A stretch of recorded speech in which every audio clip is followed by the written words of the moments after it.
कभी सोचा है कि सच्ची ग्रेटनेस मतलब महानता का असली राज क्या होता है? आज हम एक ऐसी ही कहानी की गहराई में उतरेंगे, हनुमान की गाथा। और ये बस एक कहानी नहीं, बल्कि शक्ति, अटूट भक्ति और हिम्मत की एक जीती जागती मिसाल है। ये हमें सिखाती है कि जब दिल में सेवा का सच्चा भाव हो तो कोई भी मुश्किल मुश्किल नहीं लगती। तो चलिए इस सफर को एक सवाल से शुरू करते हैं। महानता को आखिर हम नापते कैसे हैं? क्या ये ताकत से आती है या किसी बड़े पद से, या फिर इसका राज कुछ और ही है? जैसा हम आगे देखेंगे, हनुमान की कहानी इसका एक बहुत ही अलग और बहुत ही गहरा जवाब देती है। देखिए, इस पूरी कहानी की जो नींव है वो एक बहुत ही असाधारण सोच में है। जरा सोचिए, खुद भगवान शिव, जो सृष्टि के सबसे शक्तिशाली देवों में से एक हैं, वो ये चाहते हैं कि जब उनके आराध्य प्रभु श्री राम धरती पर जन्म लें तो वो उनके सेवक बने। ये एक देवता की अपने ही भगवान का दास बनने की कहानी है। और बस इसी असाधारण इच्छा से हनुमान के दिव्य जन्म की कहानी की शुरुआत होती है। एक ऐसा अवतार जो सिर्फ और सिर्फ निस्वार्थ सेवा के लिए ही हुआ था। अब देखिए कि इसके पीछे का जो डिवाइन प्लान था वो कितना दिलचस्प है। शिवजी के सामने एक दुविधा थी कि वो राम की सेवा कैसे करें जब राम के दुश्मन रावण भी उन्हीं के एक बहुत बड़े भक्त थे। तो इसका जो हल निकाला गया वो कमाल का था। उन्होंने अपने 11वें रुद्र रूप में जन्म लेने का फैसला किया, क्योंकि ये शिवजी का वो अकेला रूप था जिसकी पूजा रावण ने कभी नहीं की थी। और इस प्लान को सच करने के लिए पवन देव की मदद से उन्होंने अंजना और केसरी के बेटे हनुमान के रूप में जन्म लिया। और जन्म के साथ ही हनुमान को मिली अकल्पनीय शक्ति। उनका बचपन भगवान से मिली इसी ताकत की चंचल कहानियों से भरा पड़ा है। उनके बचपन का एक बड़ा मजेदार किस्सा है। सोचिए, एक सुबह छोटे से हनुमान की नींद खुली और पेट में लगी जोरों की भूख। तभी उनकी नजर पड़ी उगते हुए सूरज पर, और उस लाल गोले को वो एक मीठा रसीला फल समझ बैठे। फिर क्या था, उसे खाने के लिए लगा दी आकाश में एक लंबी छलांग। उनकी जबरदस्त ताकत को देखकर तो देवों के राजा इंद्र भी घबरा गए, और उन्होंने हनुमान पर अपने सबसे शक्तिशाली हथियार वज्र से वार कर दिया। अपने बेटे की ये हालत देखकर पवन देव इतने नाराज हुए कि उन्होंने पूरी कायनात में हवा ही रोक दी। हर तरफ हाहाकार मच गया। तब खुद ब्रह्मा जी को आकर बालक हनुमान को दोबारा जिंदा करना पड़ा, और उसके बाद तो सारे देवताओं ने उन्हें एक से बढ़कर एक वरदान दिए। इंद्र ने कहा कि उनका वज्र उन पर बेअसर होगा, सूर्य देव ने अपना तेज और सारा ज्ञान देने का वादा किया, और यमराज ने उन्हें मौत के डर से ही आजाद कर दिया। लेकिन सोचिए, इतनी सारी शक्ति एक बच्चे के पास वो कैसे संभलता? अपनी शरारतों में वो कभी कभी ऋषि मुनियों को तंग कर देते थे। तो ऋषियों ने उन्हें एक श्राप दे दिया। श्राप ये था कि वो अपनी सारी शक्तियां तब तक भूले रहेंगे जब तक कोई उन्हें याद न दिलाए। और ये श्राप आगे चलकर कहानी का एक बहुत बहुत जरूरी हिस्सा बनने वाला था। तो यहीं से कहानी एक नया मोड़ लेती है। अब हनुमान की शक्ति अकेली नहीं है, उसके साथ है उनकी तेज बुद्धि और श्री राम के लिए उनकी अटूट भक्ति। और उनकी लंका यात्रा इसका सबसे बड़ा सबूत है। जब हनुमान जी समंदर लांघ रहे थे तो सिर्फ उनकी ताकत का नहीं बल्कि उनकी समझदारी का भी इम्तिहान हुआ। रास्ते में उन्हें सुरसा नाम की एक राक्षसी मिली जो उन्हें खाना चाहती थी।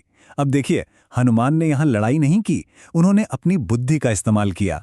जैसे ही सुरसा ने अपना मुंह खोला, हनुमान जी ने अपना शरीर बड़ा कर लिया।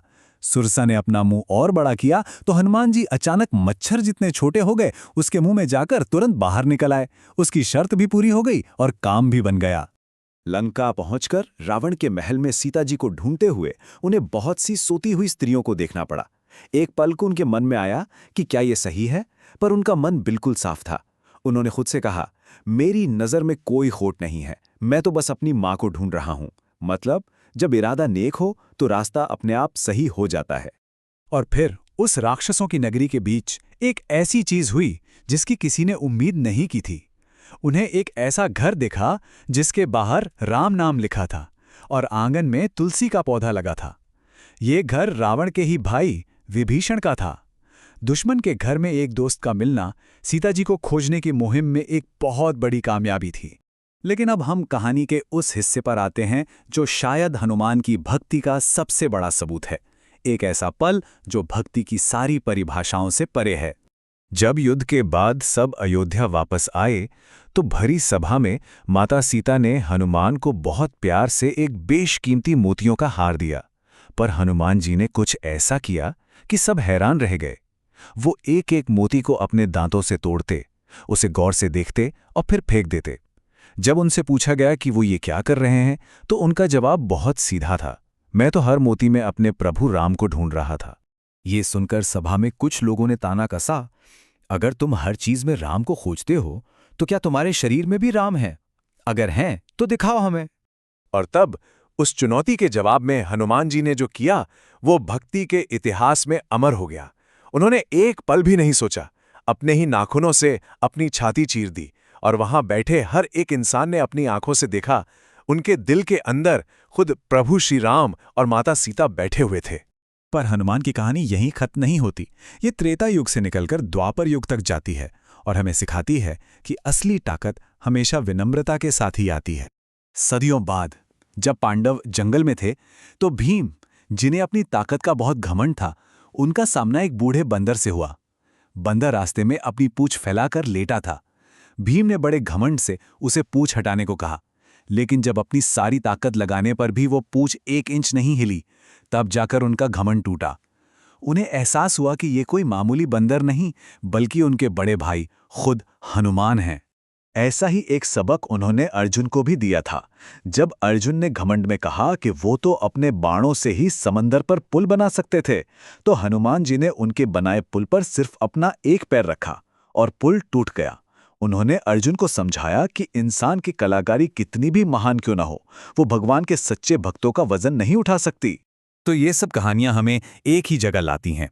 हनुमान की शक्ति और भक्ति की कहानी समय से भी बड़ी है। उनकी विरासत आज भी हमारे बीच मौजूद है। जब धरती पर प्रभु श्री राम का काम पूरा हो गया और वो अपने लोक वापस जाने लगे, तो उन्होंने हनुमान को अमर होने का वरदान दिया। उन्होंने कहा, हे हनुमान, जब तक इस धरती पर मेरी कहानी सुनाई जाएगी, तब तक तुम भी एक अनदेखे रूप में यहीं रहोगे। और जानते हैं, ये मान्यता आज भी है।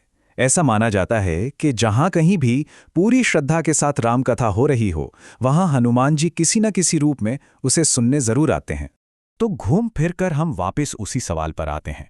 निस्वार्थ सेवा, विनम्रता में छिपी हुई ताकत और कभी ना टूटने वाली भक्ति की ये सदियों पुरानी कहानी आज के दौर में हमें क्या सिखा सकती है? ये एक ऐसा सवाल है जिस पर हम सबको सोचना चाहिए। शुक्रिया।